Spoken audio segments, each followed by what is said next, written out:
On 25th of July, the Honourable Minister of State for Science and Technology and Earth Sciences told this House, sir, that the government has no plans to classify coastal erosion or heat waves as notified disasters under the Disaster Management Act 2005. Now, this, sir, to expand the list of notified disasters, given our own experience since the act was passed in 2005. To this day, the disasters eligible for assistance under the NDRF remain limited to cyclones, floods, droughts, earthquakes, landslides, and so on. Coastal erosion and heat waves are conspicuously absent.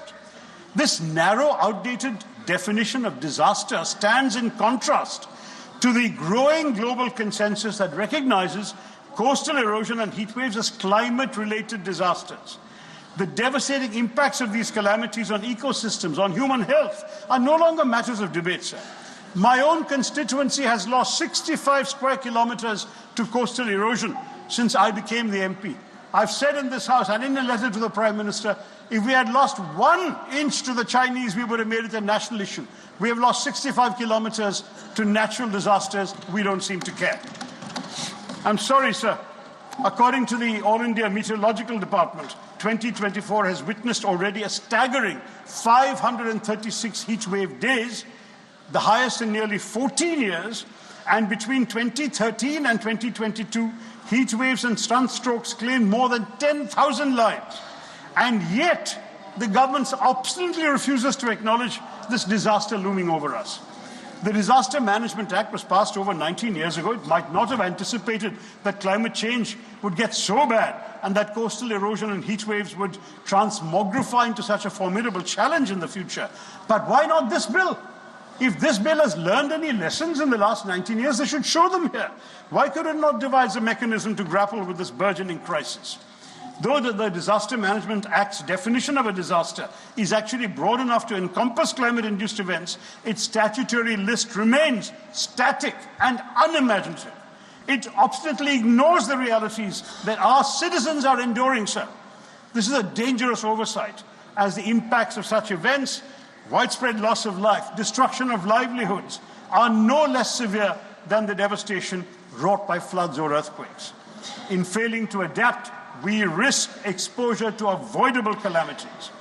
The government demonstrates its indifference to the plight of those numerous Indians who perished because of heat stroke or lost their homes and livelihoods to coastal erosion. Therefore, the NDMA needs to enhance its capacity to prevent climate change from becoming disasters, such as unprecedented landslides in Wayanad's case, heat waves and storms. Let's not forget, sir, that amongst the primary contributors to the Wayanad calamity were a host of issues, not just excessive rainfall, as the Home Minister mentioned. These were widespread deforestation, with 62% of Wayanad's forests having disappeared since 1950, ceaseless soil erosion, made more relentless by rainwater seeping into loose topsoil, which reduces soil cohesion and contributes to landslides, and soil piping, the formation of underground tunnels because of subsurface soil erosion. I won't go on, sir, but the fact I want to say very simply is that climate change is worsening the situation, especially with more flash floods and landslips being triggered by merciless, ruthless monsoons. With the warming of the Arabian Sea creating deep cloud systems which result in brief spells of ruthlessly intense rainfall, Kerala will be yet more vulnerable to landslides. We must take stock of these facts, uncomfortable though they may be, and seek to confront them head on, Mr. Chair. Sir. Thank you. Sir, I will wrap up. I just need 2 minutes for one last point, sir. We wanted this bill. We wanted it to be imaginative and innovative. But we have seen none of that. We have not seen financial administrative preparedness. Instead, it is just a testament of the government's insistence to rush it through Parliament. But let me ask the Honourable Minister in all earnestness, what good will bulldozing this bill through Parliament do if it cannot prevent another Wayanad? Where are the provisions for disaster prevention, like landslide mapping, coastal protection measures? It will not do India and Indians any good merely to create a framework that does not actually devolve any powers upon the states, upon local urban bodies, upon self-government in our country. Thank you, What is needed, sir? ദേശീയ ദുരന്ത നിവാരണ ഭേദഗതിയിന്മേൽ നിയമ ഭേദഗതിയിന്മേലുള്ള ചർച്ച, അതിൽ doctor Sasi Tharoor സംസാരിക്കുകയായിരുന്നു. രൂക്ഷ വിമർശനം കേന്ദ്രത്തിനെതിരെ ഉന്നയിക്കുന്നുണ്ട്. മുണ്ടക്കായി ചൂരൽമല ദുരന്തം, അതിൽ ഒരു സഹായം പോലും ഇത്ര കാലമായിട്ടും കേരളത്തിന് കിട്ടിയിട്ടില്ല. L3 ദുരന്തമായി പ്രഖ്യാപിക്കണമെന്നാവശ്യപ്പെട്ടു, അത് നടപ്പാക്കിയിട്ടില്ല. ഒപ്പം തന്നെ ഈ നിയമ ഭേദഗതിയെയും അദ്ദേഹം വിമർശിക്കുകയാണ്. ബൽറാം നെടുങ്ങാടി വിശദാംശങ്ങളുമായി. ബൽറാം, രൂക്ഷ വിമർശനം ഡോക്ടർ ശശി തരൂരിന്റെ ഭാഗത്തു നിന്ന് വയനാട് വിഷയത്തിലുണ്ടാകുന്നു. കൂടാതെ ഈ നിയമ ഭേദഗതിയിലും എന്തൊക്കെയാണ് അദ്ദേഹം വ്യക്തമാക്കുന്ന കാര്യങ്ങൾ? അനുജ, ദേശീയ ദുരന്ത നിവാരണ നിയമ ഭേദഗതി ബില്ലിലെ ചർച്ചകൾക്കിടെയാണ് ശശി തരൂർ MP വയനാട് വിഷയം ഉന്നയിച്ചത്. അദ്ദേഹം ചർച്ചകളിൽ ഈ വയനാട് ദുരന്തം, അതിന്റെ പശ്ചാത്തലം, ആഘാതം ഉൾപ്പെടെയുള്ള കാര്യങ്ങൾ വിശദമായി തന്നെ പ്രതിപാദിച്ച ശേഷമാണ് ഈ ദുരന്തത്തിന് കേന്ദ്രത്തിന്റെ ഭാഗത്തു നിന്നും ഉണ്ടായ നടപടികൾ സംബന്ധിച്ചുള്ള വിമർശനവും ഉന്നയിച്ചത്.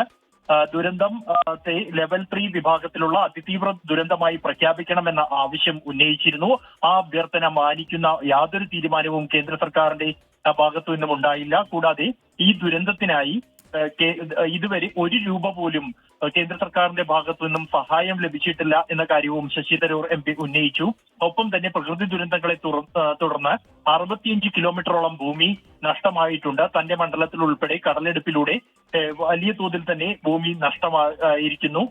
ഇക്കാര്യത്തിൽ നടപടി വേണമെന്ന ആവശ്യം കാലങ്ങളായി തന്നെ താൻ ഉന്നയിച്ചിട്ടുണ്ട്. എന്നാൽ യാതൊരു തരത്തിലും നടപടി ഉണ്ടായില്ല. അതിർത്തിയിൽ 1 ഇഞ്ച് ഭൂമി പോലും നഷ്ടപ്പെടുമ്പോൾ അത് വലിയ പ്രശ്നമാണ്. ഇത്തരത്തിലുള്ള പ്രകൃതി ദുരന്തങ്ങളെ തുടർന്ന് 65 കിലോമീറ്ററോളം ഭൂമിയാണ് കേരളത്തിന് നഷ്ടമായത് എന്നും അദ്ദേഹം ചൂണ്ടിക്കാണിച്ചു. സമാനമായി തന്നെ ദുരന്ത നിവാരണ പ്രവർത്തനങ്ങളിൽ കേരളം അടക്കമുള്ള മറ്റ് ദക്ഷിണേന്ത്യൻ സംസ്ഥാനങ്ങളിലെ ഓരോ സാഹചര്യത്തെയും എണ്ണി പറഞ്ഞുകൊണ്ടാണ് ശശി തരൂർ കേന്ദ്ര സർക്കാരിനെ വിമർശിച്ചത്. കർണാടകയിലെ ദുരന്ത സാഹചര്യത്തിൽ കർണാടക സർക്കാരിന് കേന്ദ്രത്തിന്റെ ധനസഹായം തേടി സുപ്രീം കോടതിയെ സമീപിക്കേണ്ട സാഹചര്യമുണ്ടായി. തമിഴ്നാട്ടിലെ ദുരന്ത സാഹചര്യങ്ങളിലും മുൻപ് പലപ്പോഴും കേന്ദ്ര സഹായം എത്തിക്കുന്നതിലുണ്ടായ വീഴ്ചകളും അദ്ദേഹം എണ്ണി പറഞ്ഞു.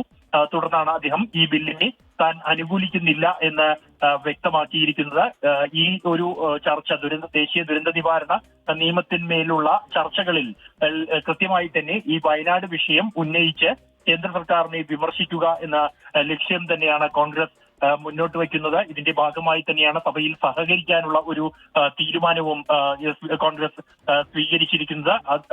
ഈ ചർച്ചകളിൽ എന്തായാലും ശശി തരൂർ MP ഇപ്പോൾ വയനാട് വിഷയം ഉന്നയിച്ചിരിക്കുകയാണ്. കേന്ദ്രത്തിനെതിരെ അതിരൂക്ഷ വിമർശനങ്ങൾ തന്നെയാണ് അദ്ദേഹം ഉന്നയിച്ചത്. നേരത്തെ കേന്ദ്ര ആഭ്യന്തരമന്ത്രി അമിത്ഷാ ആയിരുന്നു ഈ ബില്ല് അവതരിപ്പിക്കുമെന്ന് അറിയിച്ചിരുന്നതെങ്കിലും സഹമന്ത്രി നിത്യാനന്ദ റായ് ദേശീയ ദുരന്ത നിവാരണ ഭേദഗതി ബില്ലിന്മേലുള്ള ചർച്ച, അതിൽ അതിരൂക്ഷ വിമർശനം കേന്ദ്രത്തിന് ആ ബില്ലിന്മേൽ ഉന്നയിക്കുന്നു, ഭേദഗതിയിൽ ഉന്നയിക്കുന്നു. കൂടാതെ വയനാട് ദുരന്തത്തിൽ ഒരു സഹായവും നൽകാത്ത കേന്ദ്ര സർക്കാരിനും വിമർശനം.